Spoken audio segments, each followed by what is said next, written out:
I'm not cutting, I'm just asking. Let me tell you something, all right? We have been sitting around here for over an hour, and when I look around, all I see are people shooting the bull and drinking coffee. How can I help you? Oh, he was first. No, you go ahead. I think I want to hear this. Me too. Did Michael Oher really stop the airbag with his arm? And did he actually lift an opponent and carry him off the field by his pads? Was Michael really even adopted by the Tuohys? You're in for some wild answers to these questions as we reveal the true story behind the beloved film, The Blind Side.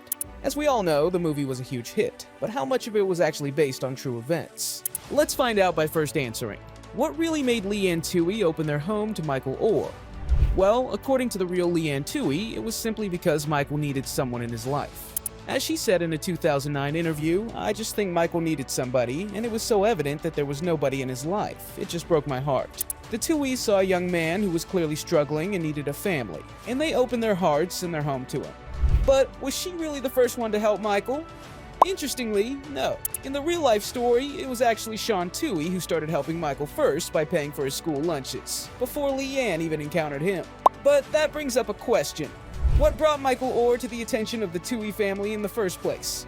It was actually their daughter, Collins. She was in one of his classes at Briarcrest and told her father about the big, quiet new guy. Sean then made an effort to get to know Michael and realized he was going hungry at school because he had no money for lunch, so he started paying for it himself. In the film, Sean Tuohy first spots Michael in the stands at his daughter's volleyball game. So, did that really happen? No, that was a bit of Hollywood creativity. In reality, Sean first saw Michael sitting in the stands at the Briarcrest gym during basketball practice, not at a volleyball game. But how did Michael meet Leigh Anne Tuohy? While the movie shows a dramatic nighttime encounter in the rain, the real-life event actually happened on a cold Thanksgiving morning. Leigh Anne and her husband saw Michael waiting at a bus stop in just a t-shirt and cut-off jeans. At this point, Sean was already paying for Michael's lunch at the school. It was that sight that prompted Leigh Anne to take him under her wing. What really happened to Michael's father? Sadly, just like in the movie, Michael's biological father was killed. He was shot, thrown off an overpass on the west side of Memphis, and left to die. Michael didn't learn about his father's death until 3 months later. Not having a father is already tough enough to deal with. And to make it worse, it's shown that his mother was a drug addict. So, was Michael Oher's birth mother really a crack addict? Yes, it is a heartbreaking truth. As Michael himself recalled, "She wasn't really around too much. I took care of myself most of the time." Growing up in a broken home in a housing project in Memphis, Michael faced incredible challenges from a very young age. Was it really that easy for Michael to get into Briarcrest like in the movie? No, that was actually a bit of artistic license taken by the filmmakers. In reality, due to Michael's poor academic record, the principal at Briarcrest insisted that he participate in a homeschool program for a few months to get his grades up before being fully accepted. So, who helped Michael get into Briarcrest Christian School? In the movie, the character Tony Hamilton is based on a real-life mentor named Tony Henderson, also known as Big Tony. Tony recognized Michael's potential and took him under his wing, even going so far as to enroll his own son at Briarcrest so that Michael could attend the school as well. What was Michael's school before coming to Briarcrest? It's really quite remarkable. Before Briarcrest, Michael had attended 11 different schools in just 9 years. He was often skipping class, and by his freshman year, his GPA was only 0.06. It's no wonder the Tuohys saw him as someone who needed a stable environment and support. Was the school's football coach instrumental in Michael's enrollment? Yes, the football coach did in fact advocate for Michael's acceptance into the school, just like in the movie. He recognized Michael's talent and potential and wanted to give him the opportunity to succeed. Was the White Walls essay that was found by his biology teacher based on reality? I look and I see white everywhere. White walls, white floors, and a lot of white people. Yes, that essay was a real one written by Michael Oher, though it was actually written later during his senior year as he reflected on his early days. The biology teacher who discovered Michael's potential, Marilyn Beasley, is based on the real-life Mrs. Boswell. Did Michael stay with any other families other than the Tuohy family?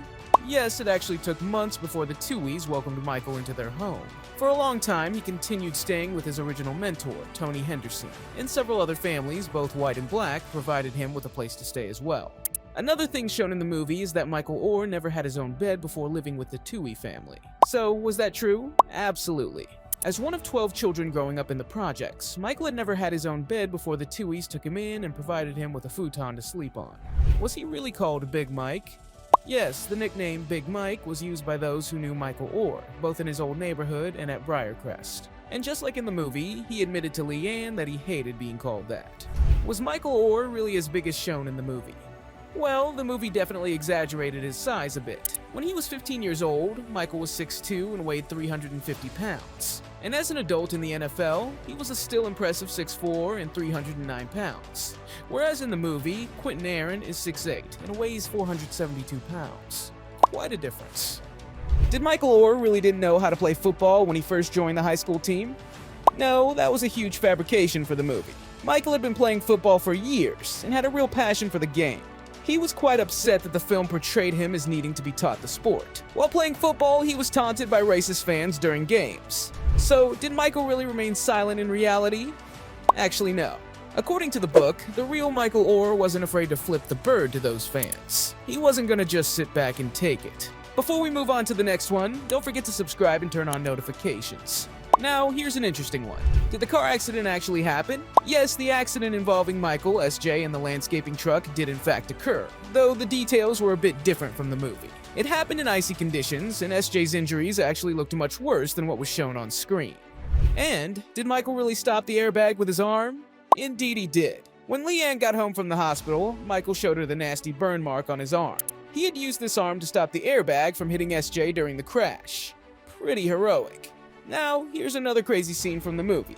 Did Michael really lift up an opponent and carry him off the field by his pads? Yes, this did indeed happen. During a scrimmage, a defensive end who was trash-talking Michael got exactly what was coming to him.